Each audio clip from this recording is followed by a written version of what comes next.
Hyderabad Novotel convention సెంటర్లో IMC chamber of commerce ladies swing business exhibition ప్రారంభమైంది. 2 రోజులు జరిగే ఈ సదస్సుకు Ramoji film city MD Vijayeshwari, heritage foods director Nara Brahmani ముఖ్య అతిథులుగా హాజరయ్యారు.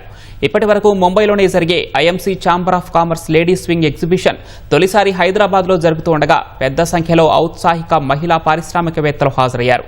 Fashion, designing, life style, jewellery విభాగాలకు చెందిన 100కు పైగా స్టాల్స్లో వివిధ రంగాలకు చెందిన ప్రముఖ సంస్థలు తమ ఉత్పత్తులను ప్రదర్శించాయి. వ్యాపార రంగంలో రాణిస్తున్న మహిళలను సత్కరించిన ఐఎంసీ నారా బ్రాహ్మణి, విజయేశ్వరి ఇతర ప్రముఖులకు జ్ఞాపికలను అందజేసింది. వ్యాపార రంగంలో స్థిరపడాలనుకునే ఔత్సాహిక మహిళలకు ఐఎంసీ ఛాంబర్ ఆఫ్ కామర్స్ తోడ్పాటుతుందని మహిళా విభాగం అధ్యక్షురాలు రాజ్యలక్ష్మీరావు చెప్పారు.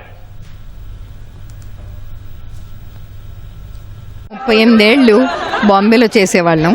ఈసారి నేను డిసైడెడ్ ఇక్కడే చేయాలి అని. సో ఇది ఏంటంటే మగపిల్లలకైతే ఇస్తారు ఇన్వెస్ట్మెంట్ బిజినెస్కి, ఆడపిల్ల బిజినెస్ అంటే ఆమెకి ఇది దీనికి ఇవ్వరు. అందుకని వాళ్ళకి మేము స్పెషల్గా ఇస్తున్నాం ఈ ఛాన్స్.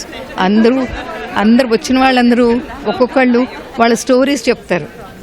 ఎంతో కష్టం వాళ్ళకి ఇక్కడ దాకా రావాలంటే. అందరు అమ్మాయిలకి ఎంతో ఉత్సాహం ఇచ్చేటట్టు మేము బిజినెస్ ఆపర్చునిటీస్ ఇస్తున్నాం.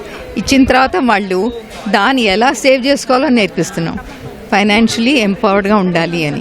ఐఎంసీ అనే ఒక ఆర్గనైజేషన్ ఎంతో మంది లేడీ ఆంటర్ప్రినర్స్ని ఎన్నో డెకేడ్స్గా ఎంకరేజ్ చేస్తూ వచ్చింది. ఇది చాలా పర్పస్ఫుల్ ఈవెంట్. ఇక్కడ చాలా మంది లేడీస్ వచ్చి ఒక స్ట్రాంగ్ ఫోర్స్గా, యునైటెడ్ ఫోర్స్గా వాళ్ళ ఆంటర్ప్రినరియల్ వెంచర్స్, ఫ్యాషన్లో కానివ్వండి, లైఫ్ స్టైల్లో కానివ్వండి, ఇక్కడ సెలబ్రేట్ చేసుకోవటం జరుగుతుంది. అదే కాకుండా నేను ఇప్పుడే ఐఎంసీ వాళ్ళు కూడా రిక్వెస్ట్ చేశాను, వాళ్ళు Indian traditions, Indian arts, Indian culture అనేది సెలబ్రేట్ చేసుకోవాలి. ట్రెడిషన్ ఒక మోడర్నిటీని చాలా బ్యూటిఫుల్గా బ్లెండ్ చేసుకుంటూ మనం ముందుకు తీసుకెళ్ళాలి.